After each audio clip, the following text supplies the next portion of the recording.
பிரதி சபாநாயகர் அவர்களே, 30 ஆண்டுகளின் பின்னர் கடல் தொழிலாளர் ஓய்வூதிய சமூக பாதுகாப்பு நலன்புரி திட்டம் சார்பாக தற்போதைய கடற்தொழில் அமைச்சரால் முன்வைக்கப்பட்டுள்ள ஒழுங்கு விதிகளை வரவேற்கின்றோம். வயதுக்குரிய பங்களிப்பு, ஓய்வூதிய கட்டங்கள், இயலாமை மற்றும் இறப்பின் போதான பணிக்கொடை விவரம் என்பன தெளிவாக வரையறுக்கப்பட்டிருத்தல் வரவேற்புக்கு உரியன. ஆனாலும் மேற்படி ஒழுங்கு விதிகளில் மேலும் சில மாற்றங்களை ஏற்படுத்தினால் அவை மீனவர்களின் வாழ்வாதாரத்தையும் ஓய்வு காலத்தையும் மேலும் பலப்படுத்தும்.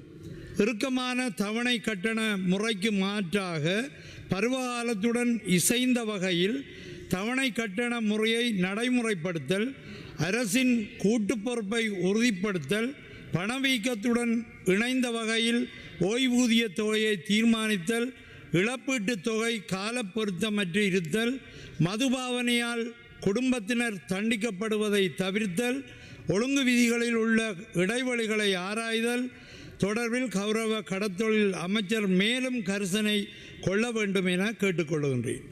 பருவகாலத்துடன் இசைந்த தவணை கட்டண முறை தேவை. மீனவ சமூகத்தின் முதுமை காலம் மதிப்போடு கணிக்கப்பட வேண்டியது. எனினும் பொதுவான இயற்கை அனர்த்தங்களுக்கு மேலாக தடை செய்யப்பட்ட தொழில் முறைகள் இன்னமும் கட்டுப்படுத்தப்படாதிருத்தல், இழுவை மடி படகுகளின் அத்துமீறல் என்பவற்றால் எரிபொருள் செலவுக்கேனும் மீன்பிடிக்க இயலாது கரை திரும்பும் வள்ளங்களும் உள்ளன. இலட்சக்கணக்கான பெறுமதி கொண்ட வலைகளை இழந்துவிட்டு கரை திரும்பும் மீனவர்கள் உள்ளனர்.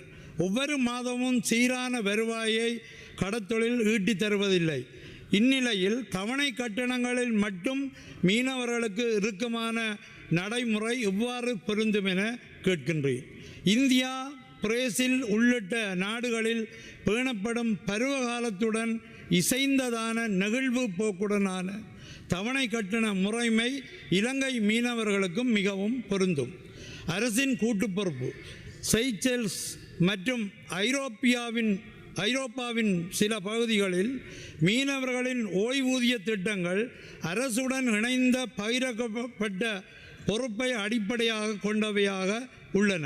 மீனவர்களின் ஓய்வூதிய திட்டத்தில் பகுதியளவில் தானும் அரசின் பொறுப்பேற்றல் மீனவர் வாழ்வை மேலும் மேம்படுத்தும். பணவீக்கத்துடன் இணைந்ததான ஓய்வூதிய தொகை தற்போது 45 வயதிலுள்ள ஒருவர் 15 ஆண்டுகளின் பின்னர் ஒரு மாத ஓய்வூதியமாக பெறும் 1000 ரூபாய் தொகை ஒருவேளை உணவுக்கு கூட போதாமல் இருக்கும். இப்போது 18 வயதில் உள்ள ஒருவர் 42 ஆண்டுகளின் பின்னர் ஒரு மாத ஓய்வூதியமாக பெறும் 1000 ரூபாய் தொகை பணவீக்கத்தின் அடிப்படையில் கிட்டத்தட்ட இப்போதைய 130 ரூபாய்க்கு சமனாகும். மேற்படி நலன்புரி திட்டத்தின் ஊடாக 42 ஆண்டுகளின் பின்னர் கிடைக்கும் ஒரு மாத ஓய்வூதியத்தில் ஒரு பால் தேநீரை தான் குடிக்க முடியும் என்பது எத்தகைய அபத்தம்! பணவீக்கம் மற்றும் வாழ்க்கை செலவுடன் இணைந்ததான வகையில் கடல் தொழிலாளர் ஓய்வூதியம் மற்றும் பணிக்கொடை தொகைகள் அவ்வப்போது இற்றைப்படுத்தப்படுவது மிகவும் பொருத்தமானதாக அமையும். 46 இழப்பீட்டுத் தொகை கால பொருத்தமற்றிருத்தல். 46 வயதுடைய மீனவர் ஒருவர் கடலில் விபத்துக்குள்ளாகி மரணமடைந்தால் அவர் சார்பாக வழங்கப்படும் 6000 ரூபாய் அம்மீனவரின் குடும்பத்தின் எதிர்காலத்தை எந்த அளவில் ஆற்றுப்படுத்தும்? மேற்படி இழப்பீட்டுத் தொகை காலத்துக்கு பொருத்தமான தொகைதானா என்பதை அமைச்சர் கவனிக்க வேண்டும். மது பாவனையால் குடும்பத்தினர் தண்டிக்கப்படுதல்.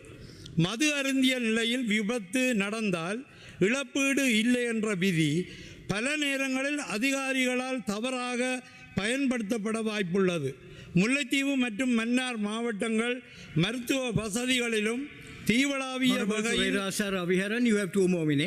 மிகவும் பின்தங்கிய நிலையிலும் உள்ளமை இதற்கு மேலும் வலு சேர்ப்பதாக அமைந்துவிடும். மேலும் ஒருவரின் தனிப்பட்ட பழக்கம் குடும்பத்துக்கான அரசின் ஆற்றுப்படுத்தலை ஏன் தடை செய்ய வேண்டும்? ஒழுங்கு விதிகளில் உள்ள இடைவெளிகள், கடலில் ஒருவர் காணாமல் போனால் 2025 ஒழுங்கு விதி என்ன தீர்வை தரும்? மீனவர்களுக்கு அவர்களின் கைகளே முதன்மையான வாழ்வாதார மூலங்கள். விபத்து ஒன்றில் மீனவர்கள் விரல்களை இழந்தால், உள்ளங்கை சிதைந்தால், கைகளுக்கு செல்லும் நரம்புகள் சேதமுற்றால், கௌரவ அமைச்சர் அவர்களே, ஒரு மீனவர் விரல்களை இழந்து அவரின் கேட்டல் திறனை இழந்து கடல் பிறப்பிலே பாதுகாப்பாக நிலை கொள்ளும் திறனை இழந்து அதனால் அம்மீனவரின் வாழ்வாதார வலு முற்றாக நிலை குலைந்தாலும் கூட 2025 ஒழுங்கு விதி அம்மீனவரை இயலாமை உடையவர் என வரையறுக்க மறுக்கின்றது. இது நியாயமா? மேற்படியான பாதிப்புகள் மீனவர்களின் மீன்பிடி வாழ்வை பாதிக்காதா? இந்தியா வாழ்வாதார இழப்புக்கான இழப்பீட்டை தான் கொடுக்கிறது. உடல் கூறுகளின் இழப்பை அளவிட்டல்ல. பல நாடுகள் சர்வதேச தொழிலாளர் அமைப்பால் உருவாக்கப்பட்ட மீன்பிடி தொழிலில் வேலைவாய்ப்பு தொடர்பான C-188 உடன்படிக்கைக்கு அமைய உடல் உறுப்புகளின் இழப்பில் கவனம் செலுத்தாது பணிபுரிவதற்கான உடல் தகுதியில் கவனம் செலுத்துகின்றன. 1. முதுகெலும்பு வட்டுகள் சேதமடைதல், நாட்பட்ட முதுகு வலியால் அவதியுறல், பகுதியளவான பாரிசவாதம், நுரையீரல் நோய், காச நோய், எரிபொருள் புகையால் ஏற்படும் நோய். Surayarasa Raviharan, your time is up. 1 minute please. கைகால் வலிப்பு, பகுதி குறைபாட்டுடனான பக்கவாதம், சமநிலை கோளாறு, உளநிலை பாதிப்புகள், பணிசார் நோய்கள் என்பவற்றுக்கு 2025 ஒழுங்கு விதிகள் கூறும் தீர்வென்ன?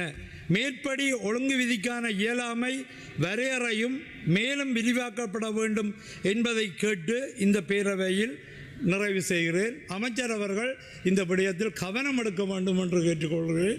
இந்த தீர்மானத்தை நான் ஏற்றுக்கொள்கிறேன். மேலதிக செய்திகளுக்காக எமது யூடியூப் தளத்தை சப்ஸ்கிரைப் செய்யுங்கள்.